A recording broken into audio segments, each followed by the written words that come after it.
As an anime fan, I always try and watch everything I can get my hands on. But as you all know, you tend to miss a couple here and there.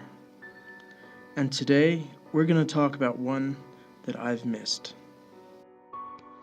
Oh, it's a red warning. Oh no, it's a warning! Spoilers!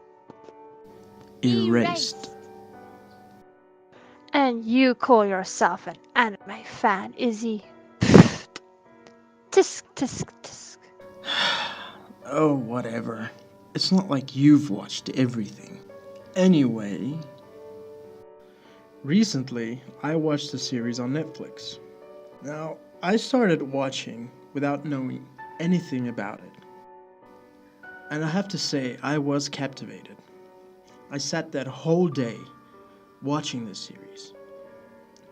It's a 12 episode live action series, but 12 very good episodes nonetheless. Personally, I haven't watched the live action Netflix series of Erased.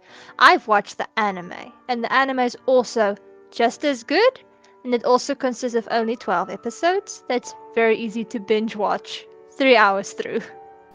Erased is based on Kei Sanbei's light novel murder mystery manga series known as Bokudake ga Inai Machi, or The Town Without Me. The story follows Satoru Fujinuma, who is a 29-year-old aspiring manga artist, and he works at a pizza place to make ends meet.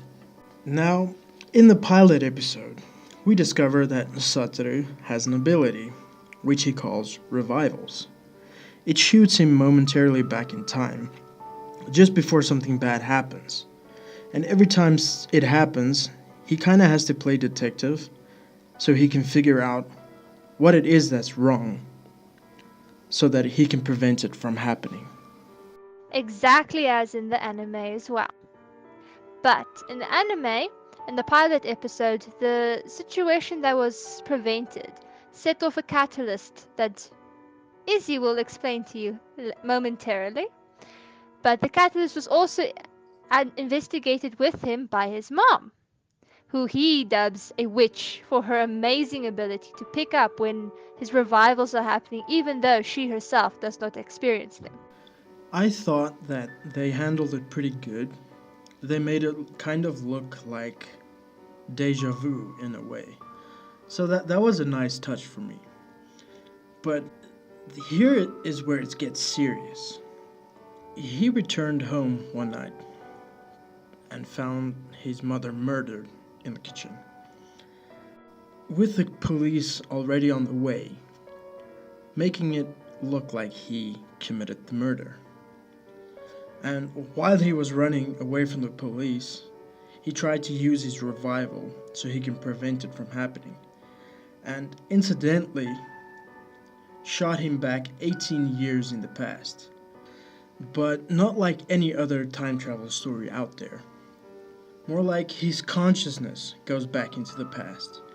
So he has all the memories of his life as an adult, but he's a middle school kid again. And this is where it becomes really interesting. He becomes involved with a series of unsolved murders that plagued his school. So now in his young teen body, he works to solve the crimes for the sake of his friends who were murdered, using the knowledge of how it happened. He had to do it a couple of times, because the first few times he didn't stop it from happening. He only delayed it from happening. Which is fair, nothing ever gets done right the first time. But it ultimately leads him facing off with the killer, who turned out to be someone real close to him. The large arc of this story revolves around a young girl who was the first victim, and Satoru has to stop her murder in order to ultimately prevent the murder of his mother. What makes this story so good to me is that it's a detective story from the standpoint of a child with an adult's brain.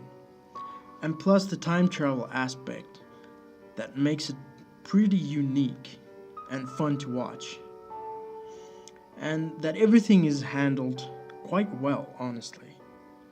Especially with the child abuse subplot in the story, and how everyone stood up against it and tried to help the little girl. So, all in all, it was a good series, and I would really recommend this to both anime and non anime viewers. Before I rate this, there's one thing I want to point out. I did figure out who the serial killer was in like the first couple of episodes, mainly because they didn't have a big variety. But nonetheless, I give it a solid 8.5 out of 10. Thanks for that, Is. For me, who's only watched the anime, I have to agree it was a brilliant series. What stood out for me from the very first episode was the way the narration happened. It wasn't one of those stiff, formal type language that they used. It's relatable slip ups that the protagonist would do that makes him more human to me. Like when there's many instances of where he's thinking and he's be talking to someone, and all of a sudden what he's thinking will come out of his mouth, and he'll be like, oh no, I said that out loud. Those were the best moments for me. What I also enjoyed was the pacing. It wasn't too slow, it wasn't too fast.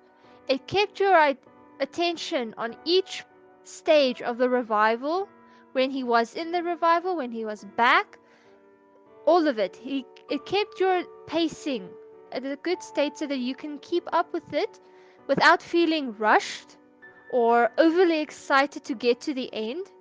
More like you could watch it and then between episodes be like, okay, I first have to go get stuff. Let's go do that, come back, continue this. But continue, you will continue. I also enjoyed the way they portrayed the women in the series. His mom was phenomenal. I love the way they did his mother, because that is exactly how a mom is. She is this psychic being who just knows. And then you just look at her and you wonder, how do you know? But she knows you know, and she knows it. And you know it, and it's very confusing. The only bad thing of this series that I can say is it was very predictable who was the killer. I got to episode 2 and I knew who was the killer. And it was very, very obvious. If you've watched enough psychological thrillers, you pick up immediately on who's the bad guy. Especially if they make it so easy for you to see. That's the only downside, personally. That's my only downside that I have of this series. The rest of it was amazing. If they perhaps broadened, cast more suspicion on some other people, I would have appreciated it. But other than that, it was good. It was a good retake on an old, sort of overused cliche. On the Missy scale, I will have to be a little critical on the fact that I could pick out who was the serial killer, and I'm not usually very good at this. That's the only flaw. The rest of it I love very much. So for me, the Missy score for this would be a solid 8. So, if you haven't seen it already, I really recommend checking it out. And also, if you like what we do on this channel, please be sure to support us on Patreon so we can grow this channel even further. And follow us on Twitter. I'll link everything down below in the description. Oh yeah, one more thing before we go. If you want to see who would win in an ultimate sword fight, join us next week to find out. Catch you on the flip side.